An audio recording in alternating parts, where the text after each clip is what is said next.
to roam the earth. After researching and writing the stories for this book, I don't wonder about that possibility quite as much. Instead, I wonder what you might think as you curl up to read the animal ghost stories I've chosen to retell here. There's no need to be scared. Well, not too much anyway. Most of the ghosts in this book didn't hurt the people they encountered, except to frighten them half to death, of course. So keep your spirits up and enjoy your adventure into the animal beyond. Hauntingly yours, Barbara Smith.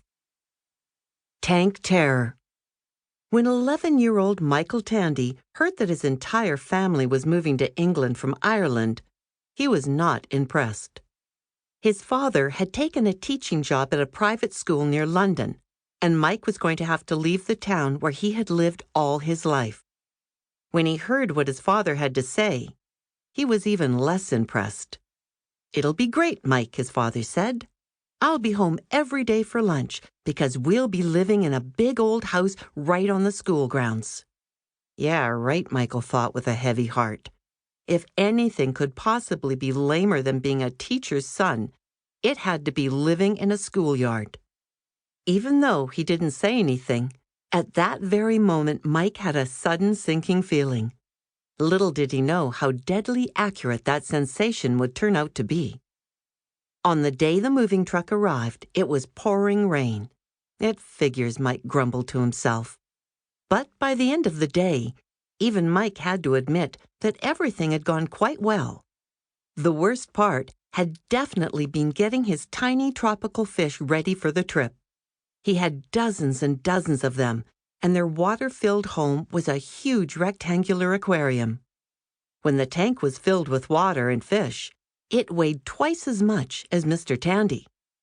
Michael learned what he had to do to get the fish and their home from the family's house in Ireland to their new one in England.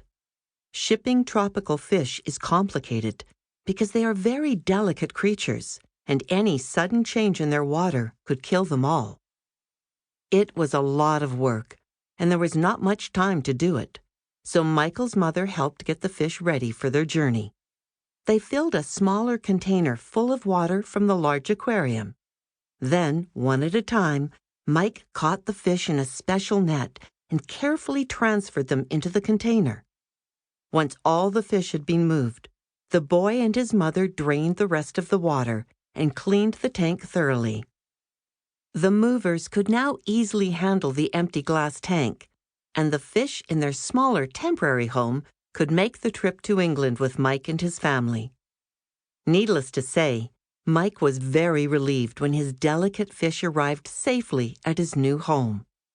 As soon as the movers had gone, he wanted to get his fish back into their regular tank right away. "Whoa," his mother replied. "You, of all people, should know that it'll take a few days to get the aquarium ready for them.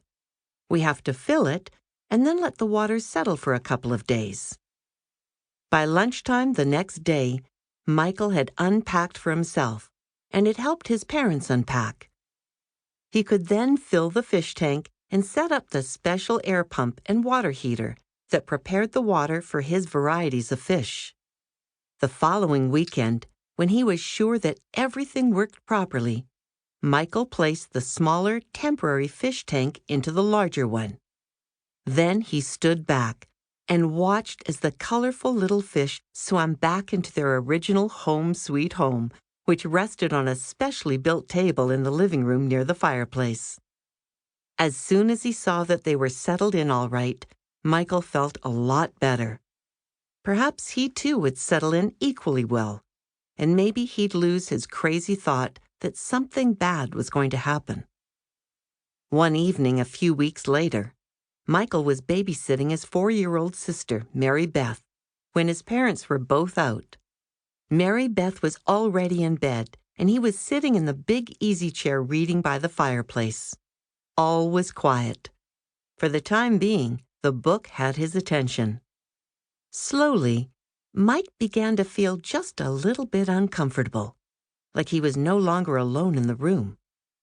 Goosebumps traveled up and down his spine. The hairs on his arms were standing straight up. Tiny feathers of air tickled the